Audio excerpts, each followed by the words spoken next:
Hey guys and welcome back to my channel जहां आपको मिलता है सिर्फ और सिर्फ एंटरटेनमेंट। और आज मैं लाया हूँ एक्स फोर्स का एपिसोड 6। तो पिछले एपिसोड में आपने देखा कि कुछ असैसिन्स फार्मास्यूटिकल में घुसकर प्रोफेसर एक्स के पैसे चोरी करते हैं। तभी एक्स फोर्स को पता चलता है कि सैन फ्रांसिस्को में भी ऐसे असैसिन्स घुसे हैं, इसलिए वोल्वरिन, किड ओमेगा और डोमिनो जाते हैं। लेकिन एन वक्त पे वो असैसिन्स गेट बंद कर देते हैं, जिसके कारण किड ओमेगा की मौत हो जाती है और वोल्वरिन आधा कट जाता है। तभी उनकी मदद के लिए फोर्ज और गेटवे आ जाते हैं, जो उनमें से एक को पकड़ लेते हैं और उनसे इन्फॉर्मेशन निकालने लगते हैं। तो गाइस, वीडियो शुरू करने से पहले एक छोटी सी रिक्वेस्ट, वीडियो को लाइक, शेयर और सब्सक्राइब करने की।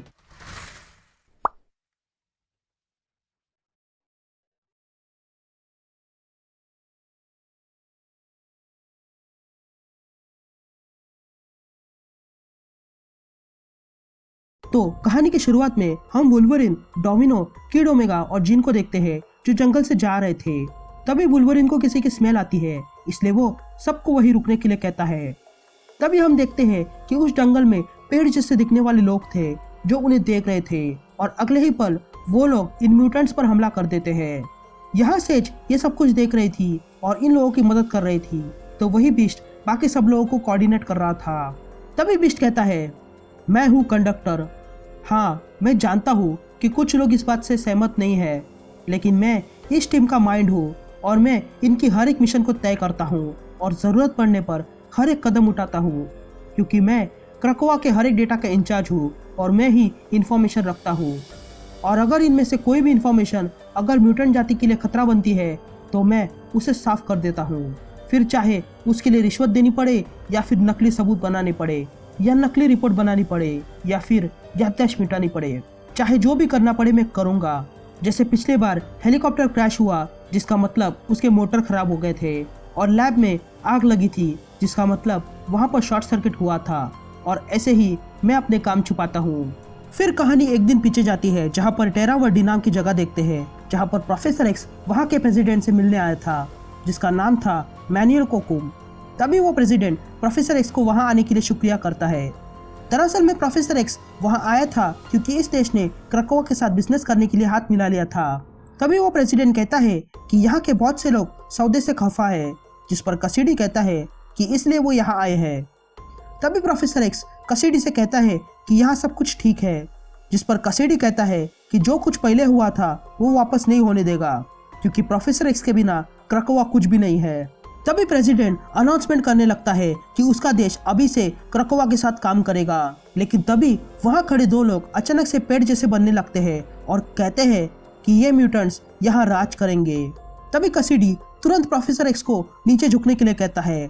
तभी वो आदमी पूरी तरह से पेड़ बन जाता है और उस प्रेसिडेंट पर अटैक करता है। तभी वो प्रेसिडेंट उस आदमी से पूछता है कि वो कौन है, जिस पर वो हाइब्रिड कहता है कि वो है टेरा वर्डी का फ्यूचर। लेकिन तभी कसीडी पेड़ में ट्रांसफॉर्म हो जाता है और उन लोगों से कहता है कि वो यहाँ से चले जाए, जिस पर वे लोग रुक जाते हैं और वापस ह्यूमन बनते हैं।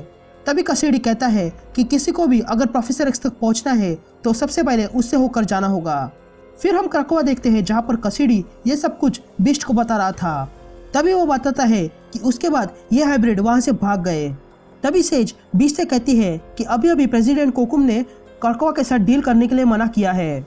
तभी बिस्ट कहता है कि उसे सेरेमनी की सारी फुटेज देखनी है। तभी आगे बिस्ट कहता है कि जब से कोकुम प्रेसिडेंट बना है तब से उसने बहुत से खतरे झेले हैं, लेकिन ये अलग है। तभी सेज सेरेमनी के सारे फोन्स और कैमरा को हैक करती है और कहती है कि वहाँ एक आदमी था और एक औरत जो पेड़ में बदल गए। लेकिन ताजुब की बात यह है कि इन दोनों को ना ही प्रोफेसर चाहिए था ना ही प्रेसिडेंट, क्योंकि उन्हें प्रेसिडेंट का बेटा चाहिए था। और तभी वो देखते हैं कि उन लोगों ने प्रेसिडेंट के बेटे को किडनैप किया था। फिर हम प्रेसिडेंट का घर देखते हैं, जहाँ पर एक डॉक्टर आया था प्रेसिडेंट की मलहम पट्टी करने।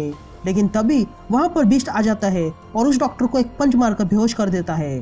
तभी ये देखकर कोकुम वहाँ से भागने लगता है, लेकिन तभी वहाँ पर जिन आ जाती है और वो कहती है कि वो उसकी मदद करने आई है। तभी प्रेसिडेंट कहता है कि अगर उन्हें पता चला कि उसने म्यूटेंट से बात की है तो वो उसके बेटे को मार डालेंगे। लेकिन तभी जिन उसका दिमाग पढ़ लेती है और सब कुछ जान लेती है। तभी जिन देखकर कहती है कि जिन लोगों ने प्रेसिडेंट के बेटे को किडनैप किया है वो टेलीफोनिक साइंटिस्ट है जो इन्फेक्ट हुए हैं अपने कामों से, और अब वो ह्यूमंस नहीं है। तभी ये सब कुछ देखकर बिस्ट सोचने लगता है तभी जीन उससे पूछती है कि वो क्या सोच रहा है, जिस पर बीस्ट कहता है कि वो जितना सोच रहा है ये सिचुएशन उससे बहुत खतरनाक है।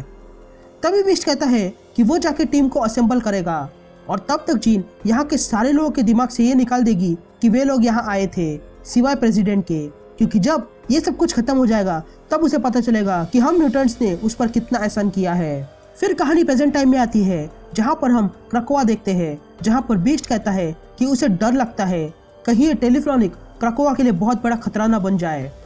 तभी हम डोमिनो को देखते हैं जो उन टेलीफ्लोनिक से लड़ रही थी।